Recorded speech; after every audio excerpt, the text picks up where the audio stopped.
جماعة ازيكم، جاهزين نعيش مع بعض واحدة من أروع القصص اللي ممكن تلهمنا في حياتنا؟ النهاردة مش هنتكلم عن ملياردير عادي ولا عن واحد مشهور في الإعلام، لأ احنا هنتكلم عن راجل كان ممكن ينهار أكتر من مرة بس قرر يكمل، قرر يحلم أكبر، قرر يغير العالم.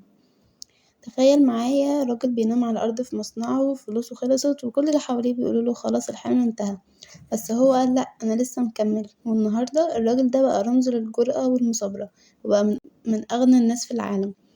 الراجل ده هو إيلون ماسك. الرحلة دي مش مجرد قصة نجاح، دي قصة صراع وإصرار وفشل وقيام من تاني. والنهاردة وأنا بحكي القصة دي عايزاك تبص لحياتك انت. ايه حلمك اللي خايف تبدأ بيه؟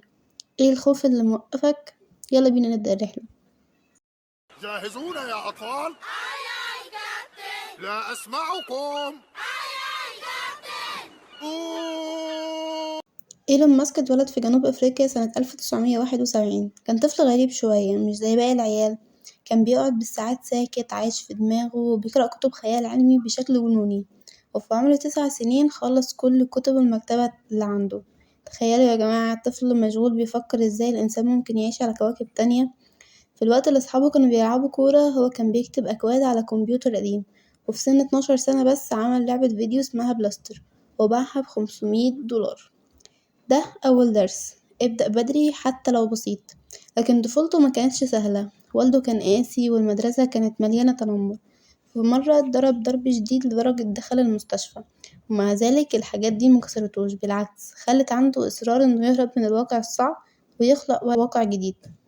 إيلون ماسك بعد ما خلص دراسته قرر يسيب جنوب أفريقيا وسافر كندا ومن هناك لأمريكا، لأنه كان شايف إن أمريكا هي أرض الفرص.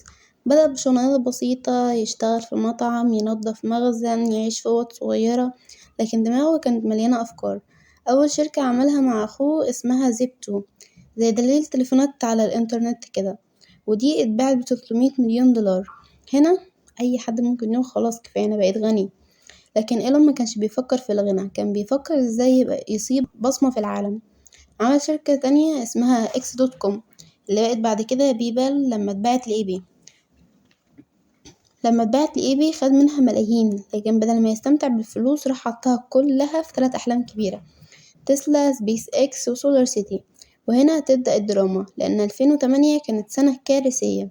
سبيس إكس أول 3 صواريخ فشلوا وانفجروا، تسلا كانت على وشك الإفلاس، سولار سيتي لسه بتبتدي ومش جايبة دخل، والأصعب إنه كان متجوز ومعاه أولاد، وحياته الشخصية كمان فيها مشاكل. الناس كلها كانت بتقول انت مجنون ليه بتحرق فلوسك، بس هو كان شايف حاجة محدش شايفها. إيلون وصل لمرحلة إنه معندوش فلوس يدفع رواتب الموظفين، كان قدامه اختيارين: يحتفظ بالفلوس المتبقية ويعيش مرتاح، أو يحط كل حاجة في آخر محاولة. إيلون اختار التاني. في سبتمبر 2008 صاروخ فالكون 1 نجح أخيرا، وبعد أسابيع قليلة وكالة ناسا وقعت عقد مع سبيس إكس ب1.6 مليار دولار. في اللحظة دي الدنيا اتغيرت، تسلا كمان لقت مستثمرين جدد وقدرت تنجو، ومن هنا بدأت الإمبراطورية اللي غيرت مستقبل النقل والطاقة والفضاء. من رحلة إيلون نقدر نطلع ب10 دروس عملية. رقم 1: احلم كبير، لو حلمك مش بيخوفك يبقى صغير. رقم 2: ابدأ صغير بس امشي. إيلون باع لعبته ب500 دولار، كانت أول خطوة في طريق النجاح بتاعه. رقم 3: الفشل مش نهاية، الصواريخ اللي انفجرت كانت بداية نجاح لإيلون ماسك. رقم 4: المثابرة أهم من الذكاء، في لحظات كتير كان ممكن يوقف لكنه كمل. رقم 5: خاطر بحساب، هو حط كل فلوسه في حاجة لكن كان فاهم المخاطرة. رقم 6: اللي حواليك مش دايما فاهمينك، مش لازم الكل يوافقك. رقم 7: التعلم المستمر، من كتب الخيال العلمي لتعلم الهندسة بنفسه. رقم 8: ركز على الهدف الأكبر، مش الفلوس، التأثير. رقم 9: اقبل الألم كجزء من الطريق، التنمر، الفشل، الطلاق، كله كان جزء من الرحلة. رقم 10: آمن بنفسك حتى لو العالم كله شك فيك. دلوقتي ايه حلمك انت؟ ايه نفسك تعمله مأجل؟ المهم ابدأ بخطوة صغيرة، يمكن بعد سنين تكون بتحكي قصتك للعالم. وهنا نكون وصلنا لآخر الفيديو بتاعنا. ياريت لو استفدتوا من الفيديو تقولي في الكومنتات، ومتنسوش اللايك والشير والسبسكرايب. اشوفكم في فيديو جديد. سلام.